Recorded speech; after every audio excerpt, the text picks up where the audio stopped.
नमस्कार दोस्तों 22 अप्रैल 2025 को भारत के मस्तक जम्मू कश्मीर पर एक आतंकवादी हमला होता है जिससे कि पूरा देश दहशत में आ जाता है। यह आतंकवादी हमला इसलिए ख़ास है दोस्तों कि इससे पहले जितने भी जम्मू कश्मीर में जितने भी आतंकवादी हमले हुए हैं, सब हमले भारत की सेना के ऊपर, सीआरपीएफ जवानों के ऊपर या अन्य प्रशासनिक अधिकारियों के ऊपर होते आ रहे हैं।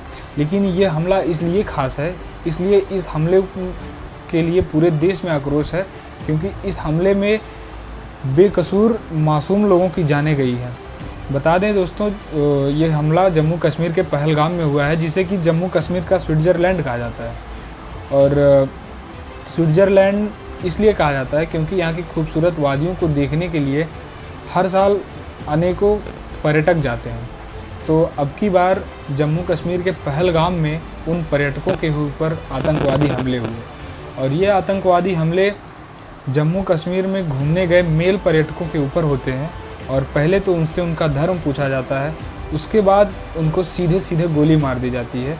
और उनके साथ उनकी जो फीमेल साथी उनके साथ घूमने गई हुई होती है, उनको ये बोल के छोड़ दिया जाता है कि तुम जाके ये संदेश मोदी को दे देना। तो ऐसे में दोस्तों भारत सरकार भी अब एक्शन मोड में दिखाई दे रही है। भारत सरकार ने सीधा यह आरोप पाकिस्तान के ऊपर लगाया है और कहा है कि अब हम कुछ कड़े फैसले लेने जा रहे हैं, जिसमें कि हम जवाबी कार्रवाई के रूप में कर रहे हैं। तो ये कड़े फैसले दोस्तों, चलिए आपको बताते हैं कि भारत सरकार ने पाकिस्तान के लिए जवाबी कार्रवाई में क्या क्या कड़े फैसले लिए हैं। तो पहला तो ये है दोस्तों कि पहलगाम आतंकी हमले के बाद भारत ने सिंधु जल समझौते को तत्काल प्रभाव से रद्द कर दिया गया है। तो आपको बता दें कि भारत और पाकिस्तान के बीच सन 1960 में एक समझौता हुआ, जिसे सिंधु जल समझौते के नाम से जाना गया। उसमें यह समझौता हुआ कि सिंधु नदी के पानी को 70% पाकिस्तान यूज़ करेगा और 30% पानी भारत यूज़ करेगा, जबकि सिंधु नदी भारत से ही होकर पाकिस्तान में बहती है।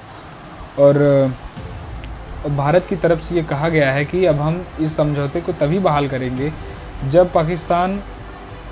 भारत और पाकिस्तान सीमा पर आतंकवादियों को समर्थन देना बंद करेगा।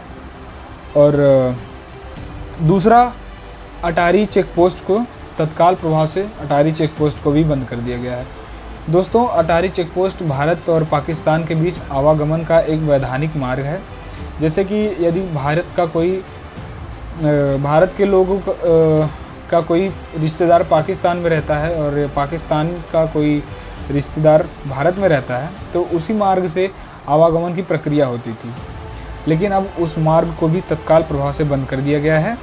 और तीसरा अहम फैसला ये लिया गया है दोस्तों कि नई दिल्ली में पाकिस्तान उच्चायोग के जो व्यक्ति रहते थे, इनको भी अब भारत में अवांछनीय व्यक्ति घोषित कर दिया गया है।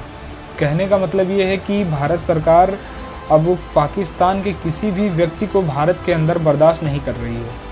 और उनको 1 मई तक का अल्टीमेटम दिया गया है कि आप 1 मई तक पाकिस्तान के लोग भारत छोड़ दें,